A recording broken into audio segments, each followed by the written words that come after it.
अस्सलाम वालेकुम नाज़रीन, आज का सच के साथ मैं हूं नदीम हुसैन। पाकिस्तान में जिस दिन कोरोना का पहला केस आया उससे लेकर अब तक सूरत हाल जो है उसमें एक नुमाया तब्दीली आ चुकी है। ये एक ऐसी वबा है जो आलमी दुनिया के लिए भी जो है एक शौक थी और जाहिर है वो भी इसके लिए तैयार नहीं थे और सबको संभलने में वक्त लगा, सबको इससे निपटने के हवाले से इक़दामात करने में वक्त लगा। पाकिस्तान में जब ये वबा आई तो ये सूरत हाल जो है एक बहुत बड़ा चैलेंज थी। National disaster management authority lieutenant general Mohammad Afzal को उसका चेयरमैन बनाया गया और उसके बाद इस अथॉरिटी ने जो है एक ऐसा फ़ाल किरदार अदा किया कि उसके नतीजे में आज ये बात कही जा सकती है कि मामलात जो हैं उनको संभालने में एक मौसर तौर के ऊपर ये इदारा जो है ये उभर कर सामने आया। ना सिर्फ ये कि इन्होंने दुनिया भर से कोशिश की कि मामलात को संभालने के लिए, इलाज मुआवजे की ज़रूरत के लिए जिन चीज़ों की ज़रूरत है उसके लिए इनिशिएटिव लिए, बल्कि चीन से जो कि बुनियादी तौर पर हमारे एक मददगार के तौर पर भी सामने आया, इन्होंने ख़रीदारी भी की। ये कोशिश भी की कि डॉक्टरों तक जो साजो सामान है वो पहुँचे, उनकी हिफाजती किट्स जो हैं वो पहुँचें और उसके साथ साथ टेस्टिंग का जो सिलसिला है जो शुरू में तकरीबन ना होने के बराबर था, उसको आज इस सतह पर ले जाया जा रहा है जहाँ पर हमें कम से कम एक अंदाज़ा लगाने में, एक डाटे को कोई शक्ल देने में जो है वो मदद मिल रही है। ये काम आसान नहीं था, इस काम में बहुत सी मुश्किलात थी और ज़ाहिर है उन मुश्किलात पर काबू पाया गया। जहाँ इस इदारे की इस कारकर्दगी को सराहा गया है वहाँ पर कुछ सवालात भी उठाए गए हैं, कुछ तहफ़्फ़ुज़ात का इज़हार भी किया गया है। बुनियादी तौर पर इन सारी चीज़ों का जवाब हासिल लेने की कोशिश करेंगे मेरे आज के मेहमान lieutenant general Mohammad Afzal, chairman national disaster management authority. General साहब, ये फरमाइएगा कि ज़ाहिर है फरवरी से आज हम मई में खड़े हैं, एक फ़ासला तो काफ़ी है, लेकिन ये कोई सफ़र आपके लिए आसान नहीं था। पहले तो ज़रा आपसे ये जानते हैं कि ये मरहला जो है कितना बड़ा चैलेंज था और इस चैलेंज से नबर्दुज़मा होने के लिए आप किन मराहिल से गुजरे? नदीम, बहुत शुक्रिया। मैं आपको इतना बताऊं कि मार्च के पहले हफ्ते से लेके तकरीबन अप्रैल के दूसरे हफ्ते के मिडल तक एनडीएम में बहुत ज़्यादा मुश्किलात में रहा। हमारे लिए काफ़ी बड़े चैलेंजेस थे। उन चैलेंजेस को अल्लाह पाक के फजल करम से हम लोगों ने ओवरकम किया है और आज हम उस जगह पे पहुंचे हुए हैं जहां पे अल्हम्दुलिल्लाह हम ये कह सकते हैं कि हम स्वाई वेंटिलेटर्स के तमाम मामलात को हैंडल करने की रखते हैं। और वेंटिलेटर्स के मामले में भी मैं ये नहीं कह रहा कि जी हमारे पास कुछ भी नहीं हुआ, उसके अंदर भी हम लोगों ने जो प्लान किया हुआ था उस जितना नहीं हो सका, लेकिन वेंटिलेटर्स में भी हम लोगों ने रीजनेबल कामयाबी हासिल की है और मैं इसकी पूरी तफसील जो है वो आपको बयान करता हूँ। नदीम, आपको एक पता होना चाहिए कि मार्च के महीने में जब एनडीएम में कोई जिम्मेदारी सौंपी गई थी तो उस वक़्त पाकिस्तान की जो medical equipment, specially personal protective equipment की मार्केट थी वो ना होने के बराबर थी। जितने मास्क जो कि सादा मास्क आजकल लोग इस्तेमाल कर रहे हैं उनकी भी कमी वाक़ई हो गई थी और उनकी कीमतें जो हैं वो 60-60, 70-70 रुपए के ऊपर थी। और N95 मास्क जो कि हमारे डॉक्टरों को चाहिए होता है आईसीयूज़ में, उसकी कीमत 2500, 3000, 2000 और जिसको जितना बन पड़ता था उतना रेट मांगना शुरू हो गया हुआ था। और रेट का इतना बड़ा इशू नहीं था, अवेलेबिलिटी का इशू जो है उससे बड़ा था। उन हालात में एनडीएमए ने जो है लीड एजेंसी का किरदार अपने ज़िम्मे लिया था और अल्हम्दुलिल्लाह आज ये तमाम मराहिल गुजर के हम उस जगह पे आ गए हैं जहाँ पे आज ना हमें पर्सनल प्रोटेक्टिव इक्विपमेंट का मसला है, ना टेस्टिंग इक्विपमेंट का मसला है। मैं आपको ये भी बता दूं कि हम लोगों ने जब एनडीएमए के अंदर चार्ज लेने के बाद हमने 3-4 जो हैं इजलास किए थे और पहला इजलास जो है उसमें हम लोगों ने फैसला किया था कि हम दुनिया भर में जो चीज़ें ढूंढ रहे हैं वो सिर्फ इस वक्त चाइना से मिल रही हैं हमने अपनी एम्बेसी के साथ कोऑर्डिनेशन और लिजान किया और हमने परचेज के लिए 2 कमेटियां तरतीब दी। एक चाइना के अंदर एम्बेसी के लोग उसमें शामिल हैं, 4 लोग हैं वो, और एक यहाँ पे 9 लोगों की कमेटी है जिसके अंदर जो है हमारे यहाँ एक मेंबर एडमिन फाइनेंस हैं, वो उसको हेड करते हैं। उसके साथ फौज से जो है एक डॉक्टर साहब हैं फुल कर्नल, वो उनके साथ होते हैं। फौज के प्रोक्योर के महकमे के एक कर्नल साहब हैं, उसमें ड्रैब के लोग हैं, उसमें NIH के लोग हैं, उसमें मिनिस्ट्री ऑफ फाइनेंस के लोग हैं, उसमें मेरे अपने फाइनेंस के लोग हैं, और सबसे बड़ी बात यह है कि उसके अंदर मिनिस्ट्री ऑफ हेल्थ के लोग हैं। वो लोग वो हैं जो कि बेसिकली टेक्नीशियंस हैं और चीज़ों के बारे में टेक्निकली अपनी राय जो है वो दे सकते हैं। स्पेशली वेंटिलेटर्स के ऊपर उनकी राय को बहुत ज़्यादा अहमियत हासिल है। इसमें एक सवाल है, सवाल ये है कि आप ये बता रहे हैं कि ये सारी चीज़ें जो हैं इसकी प्रोक्योरमेंट जो है उसके हवाले से जो सारा सिलसिला ये हुआ, ये फरमाइएगा कि इस वक्त पाकिस्तान के अंदर कोरोना वायरस के वबा से निपटने के हवाले से जो हमारी हस्पतालों की मेडिकल इक्विपमेंट के हवाले से सिचुएशन है वो क्या है, कितनी कैपेसिटी जो है वो कहाँ से शुरू की और कहाँ पे वो पहुँची है डेवलपमेंट के हवाले से, और आज हम जो है इस वबा के हवाले से कितने हम अपने आप को इक्विप कर चुके हैं निपटने के लिए। मैं नदीम आपको पहले PPE से बताऊंगा कि जब ये वबा शुरू हुई तो उस वक़्त पाकिस्तान में नॉर्मल फेस मास्क और सर्जिकल मास्क जो हैं वो तक अवेलेबल नहीं थे। जहाँ तक टेस्टिंग का तल्लुक़ है तो आपको पता होना चाहिए कि मार्च के अवाइल में जो है वो NDMA ने उस वक़्त तक तो टेक ओवर नहीं किया था, लेकिन 5 लेबॉर्ट्रीज़ जो हैं वो टेस्ट कर रही थी या टेस्ट करने के काबिल थी, और 14 मार्च को जब हमें इसका ज़िम्मेदार बनाया गया था तो 14 ही लेबॉर्ट्रीज़ जो हैं वो फंक्शनल होना शुरू हो चुकी थी। आज आपको पता होना चाहिए कि इस वक्त पाकिस्तान के अंदर 70 लेबॉर्ट्रीज़ जो हैं वो काम कर रही हैं। मैं आपको ये भी बता दूं कि उस वक्त 13-14 मार्च को सिर्फ हमारे पास 30,000 रिएक्शंस थे। 30,000 रिएक्शंस का मतलब ये है कि 30,000 टेस्ट आपका करने की काबिलियत आपके पास थी टोटल। आज अल्हम्दुलिल्लाह आपके पास लगभग 18 लाख रिएक्शंस हैं और आप जितने भी टेस्ट करना चाहें रोज़ के वो कर सकते हैं। जहाँ तक वेंटिलेटर्स का तल्लुक़ है तो आपको पता होना चाहिए कि पाकिस्तान में वबा फैलने के टाइम के ऊपर तकरीबन 3,800 के करीब वेंटिलेटर्स थे, जिसमें से 1,300 के करीब वेंटिलेटर्स जो हैं उनको कोविड के लिए रखा गया। लेकिन मैं आपको यहाँ पे ये भी बता देना चाहता हूँ कि इस महीने के आखिर तक इंशाअल्लाह हमारे पास 500 के करीब 500 से 600 के दरमियान हमारे पास जो हैं ICU वेंटिलेटर्स होंगे, और इसके अलावा हमारे पास 500 से 600 के करीब CPAP और BiPAP भी होंगे।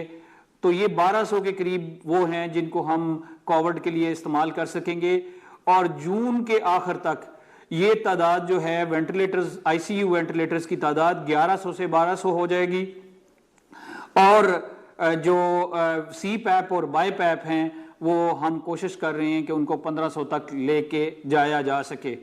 मैं आपको ये भी बता दूं कि ICU बेड की तादाद जो है पाकिस्तान के अंदर उस वक़्त कोई 1300 के करीब थी। अभी अल्हम्दुलिल्लाह जो ICU बेड्स हैं वो 3-3.5 हज़ार से को क्रॉस कर चुके हुए हैं, और जो नॉर्मल बेड्स जो इसके लिए रखे गए हैं उनकी तादाद 14-15 हज़ार के करीब है। मैं आपको ये भी बता दूं कि इस वक्त जो हॉस्पिटल एडमिशन्स हैं उन्होंने हमारी जो टोटल कैपेसिटी अभी तक हमने बनाई हुई है उसका 1/3 लिया हुआ है, और ICU की कैपेसिटी जो है वो हमारे पास ऑलमोस्ट 20% इस्तेमाल हुई है। तो मेरे हिसाब में अभी तक अगर अल्लाह पाक का इसी तरह हमारे पे फजल रहा तो वो जो लोगों की एक परसेप्शन है कि मुख्तलिफ मॉडल चल रहे हैं कि हम जो है हमारा हेल्थ सिस्टम जो है स्ट्रेस में आएगा। मैं अल्लाह से उम्मीद रखता हूं कि नहीं आएगा। उसकी वजह मैं भी आपको बता देना चाहता हूं कि इस जनरल वक्त साहब तक जनरल साहब आपने ये जी बड़ी एक हौसला अफजा बात की है कि हमारा हेल्थ सिस्टम जो है वो उस दबाव का शिकार नहीं होगा। हम बार बार ये बात कहते रहे और सुनते भी रहे कि हम अगर ये वबा ज़्यादा तेज़ी से फैली तो हमारा हेल्थ सिस्टम जो है वो कोलैप्स कर सकता है। लेकिन जब आप ये बात कह रहे हैं, क्योंकि इसके बाद मैंने 2-3 सवाल और आपसे पूछने हैं, ये जब आप बात कह रहे हैं कि हमारा हेल्थ सिस्टम जो है उसको आपने इस नहज पे सपोर्ट मुहैया कर दी है कि वो इस सूरत हाल को का सामना कर सकता है और वो कोलैप्स नहीं करेगा, इसकी बुनियाद क्या है? मैं इसकी बुनियाद नदीम आपको सिर्फ 2 नंबर्स बताऊंगा। अगर आप पिछले 1.5 महीने के डेथ के नंबर्स को देखें और 1.5 महीने के आईसीयू में क्रिटिकल केसेस और 1.5 महीने में जो लोग वेंटिलेटर्स पे आए हैं उनको अगर आप देखें तो मैं ये उम्मीद करता हूं कि अगर ग्राफ यही रहता है, मैं दोबारा ये रिपीट करूंगा, ग्राफ यही रहता है तो हमारा जो हेल्थ सिस्टम है वो स्ट्रेस में नहीं आएगा। लेकिन हम रोज़ाना की बुनियाद पे एनसीओसी में बैठते हैं, रोज़ाना की बुनियाद पे जायज़ा लेते हैं, हम मुख्तलिफ नंबर्स जो हैं उनको स्क्राउच करते रहते हैं और ये तो जो है कोई भी आदमी बड़े आराम से प्रेडिक्ट कर सकता है कि पाकिस्तान में जो केसेस हैं वो दिन ब दिन बढ़ेंगे। अल्हम्दुलिल्लाह हमारी एक बहुत बड़ी आबादी है, केसेस तो बढ़ेंगे, लेकिन मेरा अपना जो अभी तक हालात को देखने के बाद आया है वो ये है कि अगर हम गवर्नमेंट की दी हुई एसओपीज को फॉलो करते रहे तो जो हमारे नंबर्स अभी तक जिस रेशो से बढ़ रहे हैं हम जुलाई के एंड और अगस्त के शुरू तक हालात को काबू में रख सकेंगे। जैन साहब आपने ये भी बड़ी अहम बात की है कि जुलाई एंड अगस्त का शुरू ज़्यादा दूर नहीं है, हालात को काबू में ला सकते हैं। लेकिन आप चूँकि एनसीओसी की मीटिंग में जाते हैं, वहाँ बैठते हैं, वहाँ पे जो हमारे पास डाटा आ रहा है जिसकी बुनियाद पर बहुत सारे फैसले जो हैं वो हो रहे हैं, आप क्या समझते हैं कि ये डाटा जो है ये मौसर डाटा है और इसकी बुनियाद के ऊपर हम क्या फील वहाँ पे पाई जाती है मुस्तकबिल के हवाले से, ताकि एक होप जो है वो भी लोगों के अंदर जा सके आपके तवज्जुद से? देखिए, मैं आपको जहाँ तक डाटा का तल्लुक है तो डाटा का जो इस वक्त जो चीज़ें सामने आती हैं वो ज़्यादा टेस्टिंग के हवाले से ही चीज़ें सामने आती हैं और वही डाटा जो है वो बेस डाटा माना जाता है। इसके साथ साथ 2-3 और डाटा को हम बड़े गौर से देखते हैं और वो डाटा है हमारी डेथ का, वो डाटा है हमारे वेंटिलेटर्स का के ऊपर लोगों के आने का, और वो डाटा है क्रिटिकल पेशेंट्स का। मेरा अपना व्यू ये है कि जो डाटा हमारा टेस्टिंग से आ रहा है वो इतना पायदार उस वक्त तक नहीं हो सकता जब या हमें टेस्टिंग ज़्यादा करनी पड़ेगी या हमें टेस्टिंग को ज़्यादा फोकस करके सूबों को इसके अंदर जाना पड़ेगा। और मैं यहाँ पे आपको ये बता दूँ कि सूबों को हार्डवेयर की इस वक्त कमी नहीं है। और जब मैं हार्डवेयर कहता हूँ तो वो रिएक्शंस हैं, वो VTMs हैं, वो स्वैब्स हैं, वो सारा सामान है जिसके साथ टेस्ट कंडक्ट किए जा सकते हैं। अच्छा, इसमें जैन साहब ये फरमाइएगा कि आपने चूँकि सूबों की बात की है, बलूचिस्तान से काफ़ी ये इतलात आई कि जी हमारे पास सामान की कमी है, वहाँ पे हालात इस नोयत के हैं कि ये भी कहा जा रहा है कि टेस्टिंग कैपेसिटी जो है वो वहाँ पे कम है।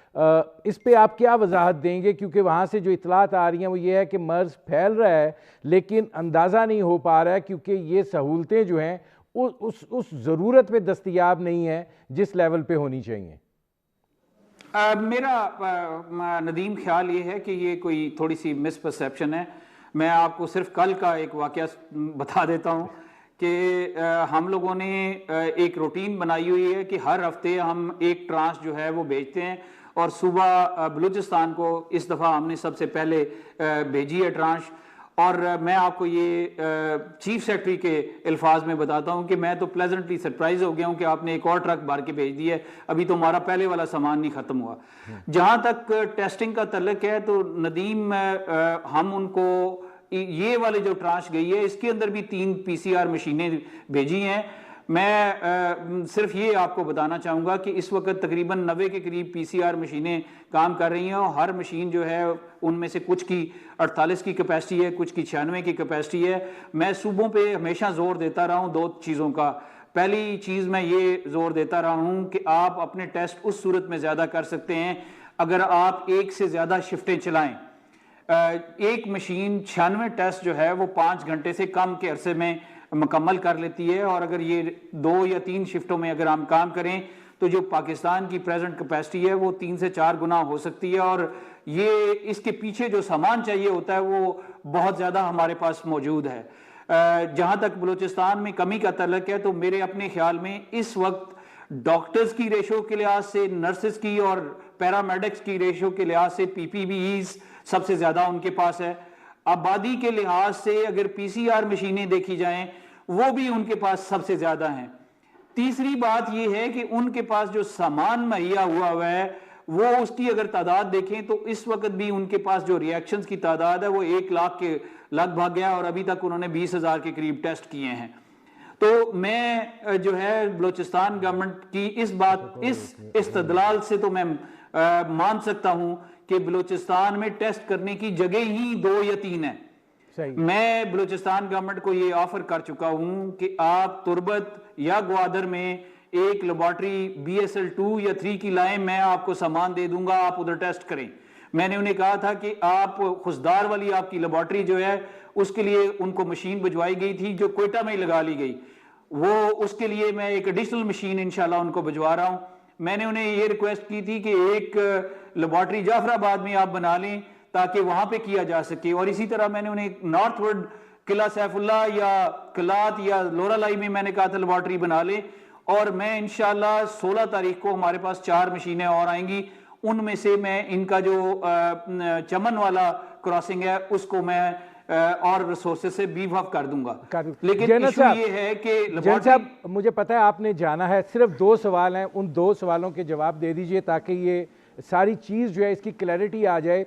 एक और चीज़ है जो आपने पर्सनल प्रोटेक्शन इक्विपमेंट की बात की है, इस हवाले से कहा जाता है कि जो ICU में है जी उनके पास तो है, जो बाहर लोग हैं उनके पास दस्तयाब नहीं है, हर चौथे दिन एक शोर मचता है। इस हवाले से ज़रा वजाहत कर दीजिए। जी, मैं आपको एक बात बता दूं कि हम जो PPEs भेज रहे हैं वो strictly in accordance with the guidelines and advisories issued by ministry of health के मुताबिक भेजते हैं। लेकिन मैं आपको ये भी बता दूं कि पिछले ट्रांच के बाद से हमने उनको बहुत ज़्यादा फालतू N95 KN95 मास्क भेजने शुरू किए ताकि वो बच्चे और बच्चियां मुझे चूंकि रिपोर्ट करते रहे हैं कि जी हम जनरल वार्ड में जब जाते हैं तो वहां पे भी कभी कभी पेशेंट जो हैं वो कोविड वाले आ जाते हैं तो उनको देना शुरू किया। एक बात मैं और आपको बता देना चाहता हूं कि पिछले से पिछले फ्राइडे को हमने NDMA में एक यूनिवर्सल एक्सेस नंबर खोला था 111-157-157, जहां पे ये मैन 24 घंटे होता है ये नंबर और जिसमें हम तमाम डॉक्टर्स अगर जो PPEs के बारे में बात करते हैं उनको रिस्पॉन्ड करते हैं। और मैं आपको इतना बता दूं कि पिछले ऑलमोस्ट 12-13 दिनों के अंदर टोटल PPEs के बारे में हमें 6 कंप्लेंट मौसूल हुए थे, 3 अस्पतालों के अंदर से और 3 इंडिविजुअल कंप्लेंट्स थे अस्पतालों में। जो है वो मीरपुर की तहसील ढूढ़ियाल का अस्पताल था, उनको भेज दिया गया। मुझे कुछ डॉक्टर्स ने मुल्तान से नेशनल मेडिकल हॉस्पिटल से फोन किया था कि जी हमारे पास कम है, उनको भिजवा दिया गया। नौशहरा में एक डॉक्टर बच्चे ने मुझे फोन किया और उसने कहा जी कि मुझे अस्पताल में तो आ गई हैं चीजें, मुझे नहीं मिली। हमने उसे TCS कर दिया और 3 और डॉक्टर्स हैं जिन्होंने इंडिविजुअली कॉल किया, उनको TCS कर दिया गया सामान। जनरल साहब, आखिरी सवाल ये फरमाइएगा कि जो इक्विपमेंट आया है उसकी कारकर्दगी के हवाले से जो है हुकूमती एक सेनेटर भी कह रहे थे कि ये थर्मल स्कैनर्स हैं, इनमें 3-4 डिग्री का फ़र्क आ रहा है, ये ठीक नहीं है। फिर सिंध हुकूमत ने भी इक्विपमेंट वापस किया, ये कन्फ्यूजन क्यों है, क्या वजह है? देखिए, जहां तक थर्मल स्कैनर हैं, thermal scanner basically works on the artificial intelligence. ये इक्विपमेंट जो है ये मिनिस्ट्री ऑफ हेल्थ की शुरू वाली जो लिस्टें आई थी उसमें था और उसी वक्त इसका ऑर्डर किया गया था। अभी तो मिनिस्ट्री ऑफ हेल्थ भी ज़्यादा कॉन्फिडेंट नहीं है कि इसकी यूटिलिटी इतनी ज़्यादा है या नहीं है। जहाँ तक जो इक्विपमेंट वापस किया था सिंध गवर्नमेंट ने, वो था टेस्टिंग के रिएक्शंस, और वो उन्होंने वापस नहीं किए थे। इनफैक्ट हमने विड्रॉ कर लिए थे, और वो रिएक्शंस वो थे जो कि जैक मा फाउंडेशन की तरफ से 57,000 रिएक्शंस दिए गए, और उसमें से चूंकि वो आए कराची में थे तो उसका बल्क हिस्सा 20,000 के करीब रिएक्शंस जो हैं वो सिंध गवर्नमेंट को दे दिए गए। वहां से सिंध गवर्नमेंट ने इसके ऊपर कुछ दिन ये कहा कि इनके रिजल्ट्स ठीक नहीं आ रहे, तो वो टेस्ट जो है वो सिंध गवर्नमेंट से विड्रॉ कर लिए गए, और वो सारे के सारे जो हैं वो NIH को दिए गए। यहाँ पे उन टेस्टों को 2 हफ्ते वैलिडेट किया गया, और उसके बाद मैं आपसे ये शेयर कर रहा हूं कि उन सारे के सारे रिएक्शंस को अभी भी उनमें से बहुत ज्यादा को ऑलरेडी इस्तेमाल कर लिया गया है, और अगर कोई बचे हुए हैं उनको भी इस्तेमाल कर लिया जाएगा। लास्ट वर्ड जनरल साहब, आप क्या मैसेज देंगे टू आवर डॉक्टर्स, हमारे जो फ्रंट लाइन सोल्जर्स हैं, अपनी स्पोर्ट के हवाले से कौम को क्या मैसेज देंगे होप के हवाले से? डॉक्टर्स के लिए मैं सिर्फ इतना कहूंगा कि मैं आपके साथ खड़ा हूं। मैंने नंबर आपके लिए छोड़ दिया है, just take me that I am sitting with you and you can access me. इंशाल्लाह स्टेट से, गवर्नमेंट से और इदारे से जो बन पाएगा वो किया जाएगा इंशाल्लाह आप लोगों के लिए। जहां तक कौम का तल्लक है, तो मैं आपसे रिक्वेस्ट करूंगा कि अपने आप को समाजी फासलों में रखें, अपने आप को बचा के रखें। तमाम तदाबीर, तमाम एडवाइजरीज जो मिनिस्ट्री ऑफ हेल्थ वक्तन फवक्तन जारी करती है उनको फॉलो करें, और मेरी दरख्वास्त है कि बगैर ज़रूरत के बाहर ना निकलें। अगर आप बाहर नहीं निकलेंगे बगैर ज़रूरत के, तो वो लोग बाहर निकल सकेंगे जो काम करेंगे, जो इकानमी को साथ साथ चलाएंगे। इसलिए मेरी आपसे दरख्वास्त है कि जिन लोगों का बाहर बाजार आना, बाहर निकलना असेंशियल नहीं है, वो अपने घरों में रहें। बहुत शुक्रिया लेफ्टिनेंट जनरल मोहम्मद अफजल साहब। नाज़रीन, lieutenant general Mohammad Afzal chairman NDMA, उनकी आपने गुफ्तगू सुनी। इस वक्त हुआ है कमर्शियल ब्रेक का, मिलते हैं इस वक्फे के बाद।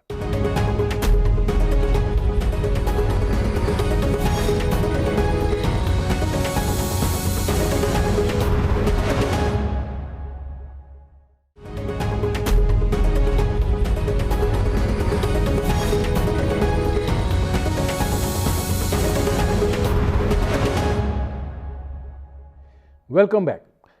नाज़रीन, प्रोग्राम के इस हिस्से में हम बात करेंगे कि मार्केटें जो हैं वो खुल गई हैं, लोग जो हैं वो निकल आए हैं, और दिखाई ये दे रहा है कि कोरोना से खाइफ होने की बजाय हम कोरोना को खाइफ करने में लग गए हैं।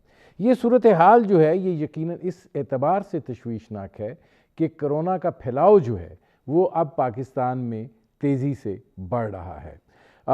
एक हर्ड इम्यूनिटी की बात भी की जा रही है, ज़ाहिर है इसकी एक डिबेटेबल मामला है, लेकिन इस वक्त जो जिस चीज़ में हम उलझे हुए हैं वो ये है लाइफ और लाइवलीहुड, और दूसरी चीज़ जो है वो ये है कि ज़िंदगी और मईशत। ये मामले जो हैं इसने हुकूमत को एक ऐसी बंद गली में लाके खड़ा कर दिया है कि वो अगर बंदिश लगाते हैं तो मईशत का पहिया रुकता है, अगर वो खोलते हैं तो ज़िंदगी का पहिया रुकता है। तो ये जो मामला है इसके अंदर जो चीज़ बचाती है वो ज़ाहिर है एहतियात है, और एहतियात ही वो वाहिद हथियार है जिसके ज़रिए इस वबा के ऊपर जो है वो कंट्रोल पाया जा सकता है।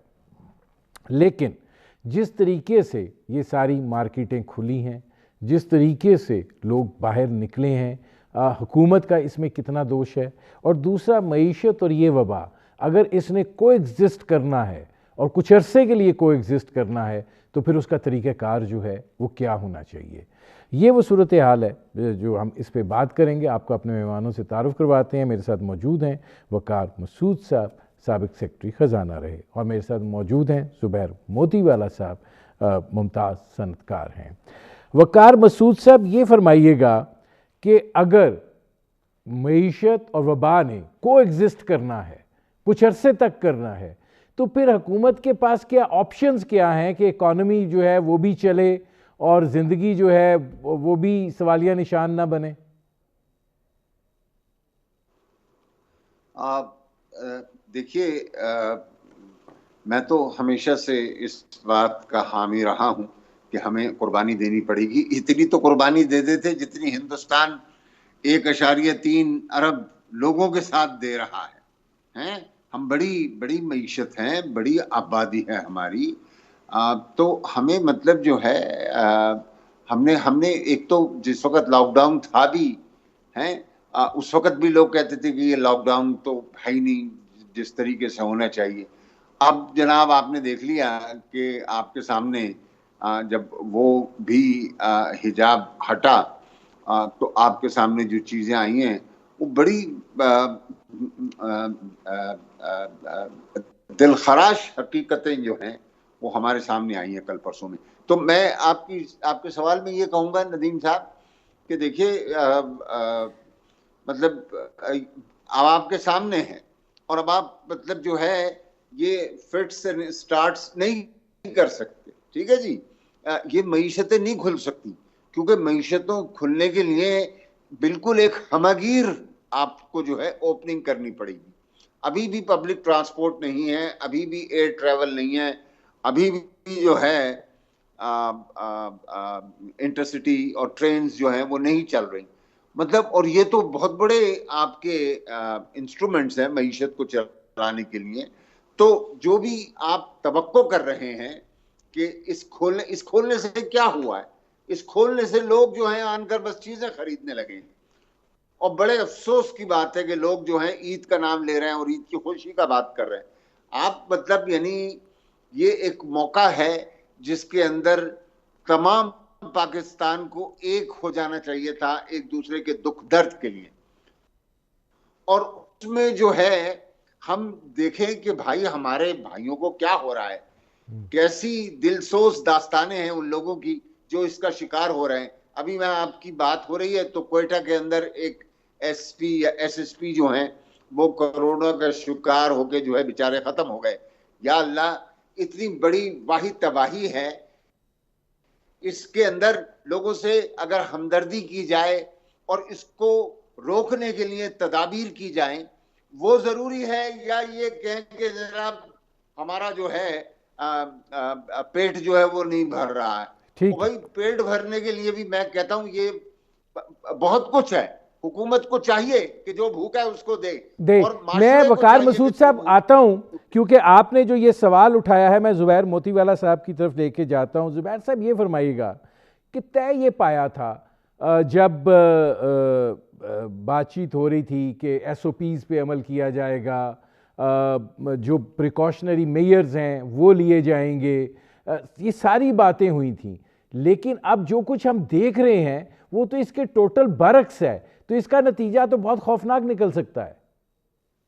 देखिए जी, जो वकार मसूद साहब तो मेरे उस्ताद मुकर्रम हैं माशाल्लाह, जो ये बात कर रहे हैं बिल्कुल ठीक है। लेकिन एक बात मुझे बताइए कि 1-2 महीने तक जब दुकानें और बाजार बंद रहेंगे तो एक फितरी अमल भी है ना दुनिया के अंदर। अब मैं हर एक घर के अंदर तो ऐलान नहीं करूंगा कि ये 4 घर वाले आज शॉपिंग के लिए जाएंगे, वो 4 घर वाले जब जाएंगे, तो सब लोग निकल आए और ये जो है ना ये भगदड़ और ये जो इतने सारे लोगों का जो हुजूम जो है वो इकट्ठा हो गया। मेरा ख्याल है कि ये जो है ना ये एक फितरी अमल था जो हुआ, जो नहीं होना चाहिए था। मैं मतलब इसमें भरपूर तायद करता हूं वकार साहब की कि जो ये बात कर रहे हैं 100% ये बात ठीक है कि जान है तो जान है। आप इसको जो ईद के नाम पर जो शॉपिंग करने के लिए निकलते हैं, क्या कल कयामत आ जाएगी? आज सारे के सारे लोग, पहले दिन अगर आप देखते जो हालत थी, ये जो जिम्मेदारी है ये सिर्फ हुकूमत की ना हो सकती है, ना हुकूमत इसको डिलीवर कर सकती है। क्योंकि अगर इतने सारी अवाम अगर निकल आएगी और सारी मार्केटों में लोग इस तरह से धक्कम पेल करेंगे तो कोरोना तो क्या, कोरोना से कोई भी इससे छोटी भी बीमारी होगी वो भी लग जाएगी।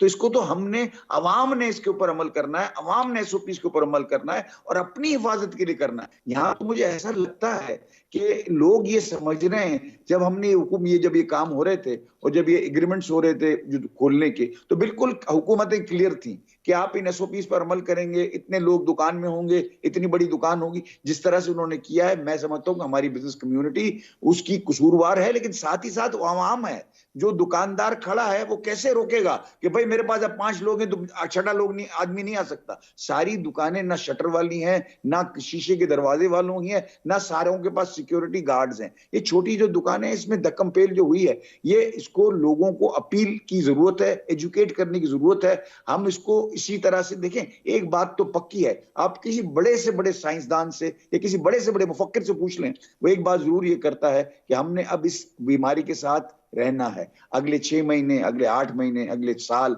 अल्लाह ना करे इससे ज्यादा, अगर हमने इसके साथ रहना है तो फिर हमने इसको कैसे रहना है, इसके तौर तरीके हमको सीखने पड़ेंगे। मैं जुबैर मोतीवाला साहब आता हूं। वकार मसूद साहब, इस बीमारी के साथ रहना है, ये दिखाई दे रहा है कि ये अभी इतनी जल्दी जाती हुई दिखाई नहीं दे रही है। WHO भी इस बारे में बात कर रही है। इक्तिसादी सूरत हाल जो है उसको रवां रखने के लिए और इस बीमारी के साथ चलने के लिए क्या ऑप्शंस आपको दिखाई देते हैं हुकूमत के पास? देखिए, बड़े महदूद ऑप्शन हैं और ये तबाही जो है, इसके असरात जो हैं, अगर हमने ये तस्लीम कर लिया है कि ये हमारे साथ रहने वाली है, तो सिर्फ नुकसान ही का सौदा है। आप मतलब देखिए ना, मतलब लोगों को आप ये कहते हैं, बिल्कुल मैं जुबैर भाई की बात से इत्तफाक करता हूँ कि ये अवाम की जिम्मेदारी है, लेकिन सर बेचारे, मतलब ये अवाम जो है, मतलब ये क्या बताऊं मैं, मुझे नहीं मालूम था कि हमारे अवाम की ऐसी हालत है कि वो ये समझने और जानने से कासिर हैं कि वो कितनी हालतों में अपने आप को डाल रहे हैं। ऐसी सूरत के अंदर देखें, जैसा तैसा लॉकडाउन था तो लोग बंद पड़े हुए थे ना सर। तो मतलब ये हमें ये लॉकडाउन जो है वो भी करना होगा, और शायद मतलब वक्फे से लोगों को जो है कुछ दे दें, और जिस कदर मुमकिन है कि अगर मईशत का पहिया चलना है पैदावार के हवाले से, उस पर हम कोई फोकस करें, उनको इस काबिल बनाएं।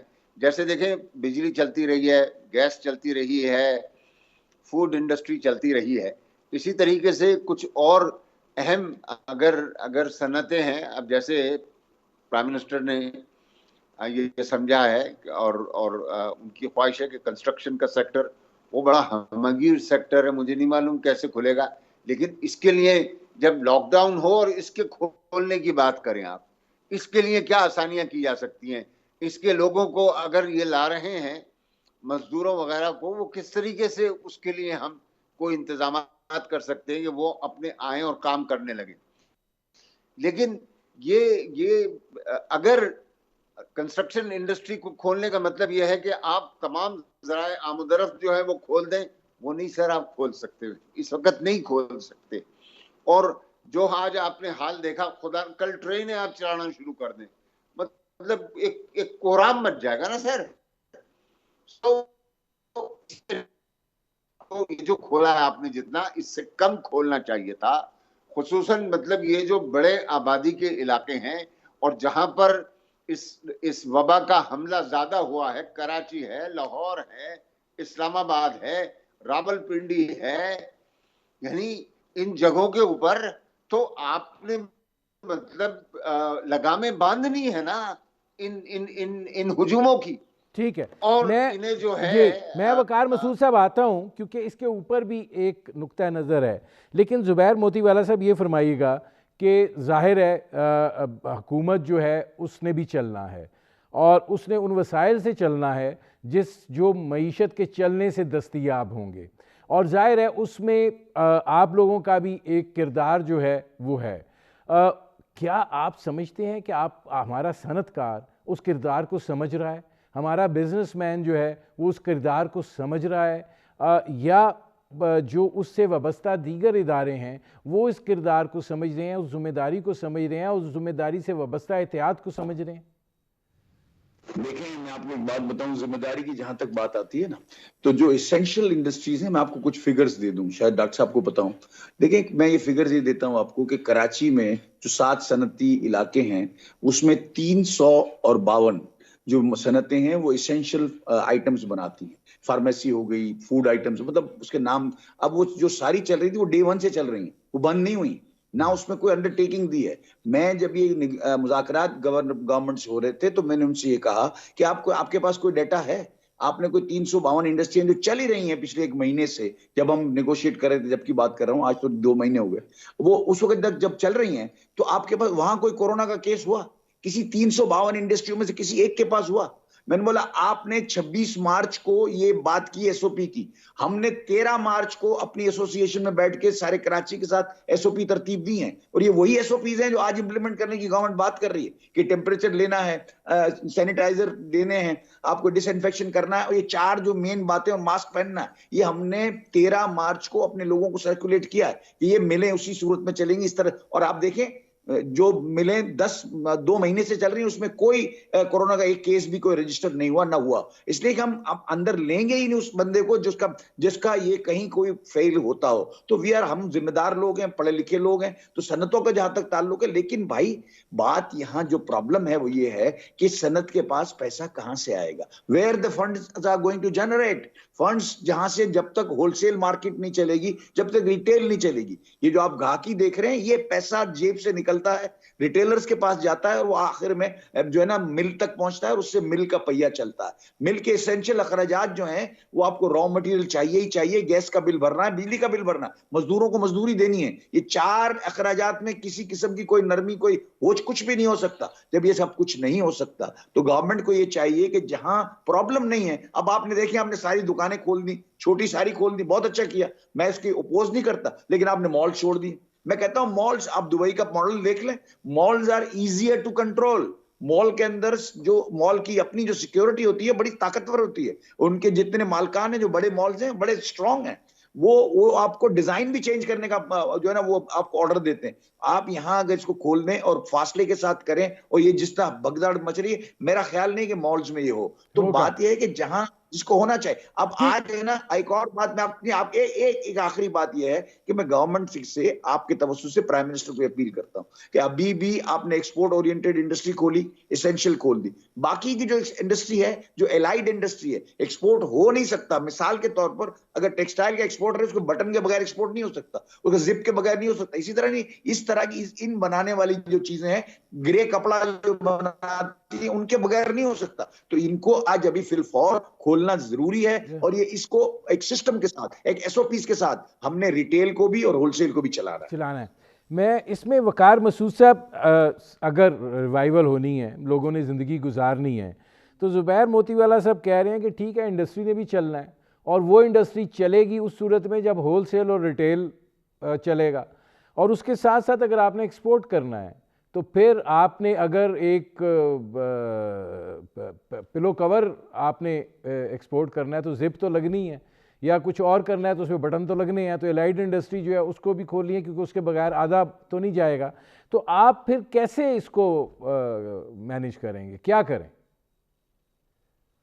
देखिए, मैं फिर अर्ज करूंगा जुबैर भाई से बसत एहतराम, और मुझे यकीन है कि वो ये तजवीज़ नहीं दे रहे। आपके सामने है कि किस तरीके से लोगों ने धावा बोला है मार्केट्स के ऊपर, और अगर अगर आवाम के अंदर सूझबूझ के मसाइल हैं, या वो इस ख़तरे का सही तरीके से अंदाज़ा नहीं लगा सके हैं, तो हुकूमत की तो ये जिम्मेदारी है ना, इस माशरे के अकाबरीन की तो ये जिम्मेदारी है कि इस चीज़ को रोकें। सर देखें, ये आप ये मुमकिन ही नहीं है कि दुनिया जो है, जो 13 मार्च को थी, वो दोबारा आ जाए। आपको नई दुनिया जो है ना, अब ज़हूर पजीर हो रही है, और आहिस्ता आहिस्ता उसके आपको उसकी सूरत गरी जो है, शक्ल आपको नजर आनी शुरू होगी। तो मैं इतना कह सकता हूं कि अभी कल आपने देखे 2,500 केसेस निकल आए एक दिन के अंदर हैं। और जो हमारे जफर मिर्जा साहब हैं, उन्होंने उसके साथ ही कहा कि इसके अंदर ये इम्पैक्ट तो 15 दिन बाद आएगा कि आज जो लॉकडाउन खोला है। तो अब आप मुझे बता दीजिए कि जब ये 2,500 लॉकडाउन से पहले बिल्डअप हो गया है, तो ये लॉकडाउन ने क्या आपको 15 दिन में मालूम होगा भाई कि क्या क्या हुआ है। आप क्या करेंगे? आपके पास सेहत की सहूलतें नहीं हैं, आपके पास अस्पताल नहीं है, आपके पास वेंटिलेटर्स नहीं है, आपके पास पीपीई नहीं है, आपके डॉक्टर्स रो रहे हैं, वो हाथ जोड़ जोड़ के आपसे कह रहे हैं कि बंद करें इसको। तो मतलब यानी देखिए लोग इसको नहीं तो मुख्तलिफ वकार मसूद साहब, फिर मुल्क का क्या करें? मुल्क की इक्तिसादियात कैसे चलें? लोगों को कहाँ से मिले? क्या करें? भाई आप मुझे बताएं, आपके सामने इतना इतना कुछ है, अमवात जो हो रही हैं, और मुझे बता दें कि बाकी बाकी क्या हो रहा है, कौन से भूख और प्यास के मसले हैं। और हमने कहा कि आप महदूद पैमाने पर चीजें शुरू कर दें। ये आप कहें कि जनाब मुझे सारा का सारा रिटेल और मेरा होलसेल खोल दो, ऐसा आप खोल दें जी, जरूर खोलें। उसके बाद हम सभी मतलब जो है मिलकर इसका सामना जी करेंगे ना, कहेंगे। जो भी कुछ मैं वकार मसूद साहब आता हूँ। जुबैर मोतीवाला साहब, आप क्या कहेंगे? बहुत वकार मसूद साहब इस चीज़ की मुखालफत कर रहे वकार हैं। मसूद साहब के एक एक लफ्ज से जो है ना मैं एग्री करता हूँ, बिल्कुल बात ठीक है कि अमवात भी हो गई, ये भी सब कुछ ठीक है। लेकिन एक बात मुझे आप बताएं कि अगर अवाम जहालत का सबूत देते हैं तो क्या इसका मतलब यह है कि हम अपनी इक्तिसादियात को भूल जाएं? मेरा डॉक्टर साहब से ये सवाल। बात यह है कि हमने क्या करना चाहिए। देखें, घर में भी जब जो है ना जब बहू को डांटना होता है तो बेटी को डांट देते हैं ताकि बहू सुन ले। इसी तरह से आपने यहाँ जो है ना इसी इसी तरीके से आपको काम करना पड़ेगा। कुछ मार्केटों को सील करना पड़ेगा, कुछ लोगों को बंद करना पड़ेगा। जो सोशल डिस्टेंसिंग के अंदर प्रॉब्लम्स हो रहे हैं उसके कानून को सख्त बना के आपने जिस जिंदगी की जिस तर्ज की आप बात कर रहे हैं, जिस तर्ज जिंदगी के ऊपर हमको जाना है उसकी ट्रेनिंग देनी पड़ेगी। हमारे यहाँ लोग बसों के अंदर नीचे बस खाली होती छत पे बैठते हैं। हमको ये नहीं भूलना चाहिए कि मिनहसुल कौम हमारी जो तबीयतें हैं, हमारा जो मिजाज है वो इसी तरह का है कि हमने आज ही सब कुछ कर लेना है, कल के ऊपर कुछ नहीं छोड़ना। हम लाइन लगाने के आदी नहीं है। और अगर जापान को आप देखें तो जहां लाइन लगाने की जरूरत नहीं होती, दो आदमी होती तो भी लाइन के पीछे खड़े हो जाते हैं। और हमारे यहाँ एक ही आदमी होता है तो वो भी कहता है मैं कर लूं, और 50 आदमी हो तो वो भी कहते हैं हम खिड़की तोड़ के अंदर घुस जाए। तो इस मिजाज को हमने बदलना होगा। कैरेट एंड पेनल्टी पनिशमेंट की जो है ना उसकी पॉलिसी को रवा रखना होगा। अगर आप खुद कहते हैं कि अगली जिंदगी ये वकूफ ये जो है ना ये नया तुलू होगा, दुनिया का जो तरीकाकार जिंदगी का है वो बदल जाएगा, यकसर बदल जाएगा, बदल जाएगा। 100% मेरे पास यकीन चूंकि करता हूं। जुबैर मोतीवाला साहब मानता हूं, आखिरी एक लेकिन डेढ़ इसके मिनट लिए है। हुकूमत वकार को मसूद साहब ये फरमाइएगा, यहाँ पे तो जी वकार मसूद साहब ये फरमाइएगा, यहाँ पे तो ये हालत है कि अगर एहसास प्रोग्राम के पैसे लेने हैं, निशान लगा दिए गए हैं कि आपने इस फासले पर यहाँ पर बैठना है या खड़े होना है, और पूरा जो हिफाजती इकदामात के तहत लोग वहाँ जूतियाँ रख के अपनी अपनी और ख़ुद साए में जमघटा लगा के बैठ गए हैं कि जब आएगी बारी तो मेरी वो जो जूती पड़ी है वो इस बात की निशानी है कि मैं लाइन के अंदर हूँ। तो वहाँ पे फिर अगर हुकूमत हर्ड इम्यूनिटी की तरफ जा रही है तो क्या किया जाए? ये तो सर हर्ड इम्यूनिटी वगैरह जो है ना बड़ा मतलब इसकी कोई बुनियाद नहीं है। और हर्ड इम्यूनिटी जो है इसने इसने बड़ा नुकसान पहुंचा दिया है। और हमें जो WHO के इस वक्त अजहान हैं वो बड़े संजीदा हैं, और जो वो कह रहे हैं हमें उनके उसूलों पे चलना चाहिए। हमारे अपने डॉक्टर्स, देखिए यार मुझे हैरत है, ये कोई क्रिकेट का गेम नहीं है, ये कोई सियासी मैदान नहीं है, ये तो सारा का सारा मामला जो है जो इस फील्ड के एक्सपर्ट्स हैं उनका है।